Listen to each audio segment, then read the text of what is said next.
When I was 15 years old, I considered myself to be a scholar on Alexander Hamilton.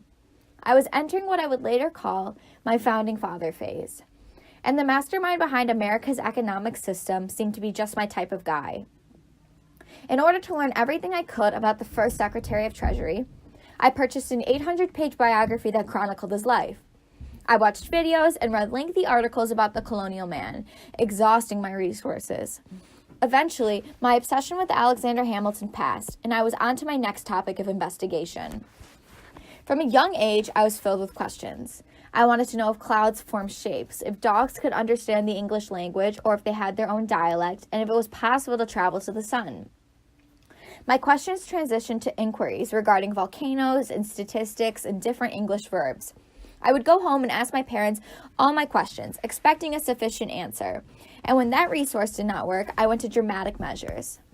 After I finished the Harry Potter series, I was displeased with the ending. So I wrote a letter to J.K. Rowling chronicling the plotline of a possible 8th book that I felt adequately concluded the series. Even though I did not receive an answer, my mind was brimming with curiosity. As I grew up, the questions remained rolling in my mind. The summer before my junior year, I found a special interest in different unsolved criminal cases.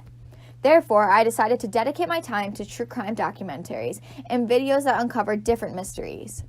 After watching an extensive amount of television footage about kidnapping and murder cases and learning about the gory details regarding a variety of cases, I felt ready to move on. However, I was still inquisitive about a variety of different subjects. I set my sights on the most popular story in the news, the Mueller investigation. I became enraptured with the case and yearned for as much information as I could about the topic. Through the course of my research, I listened up to 5 hours of podcasts and read every single New York Times article about the investigation.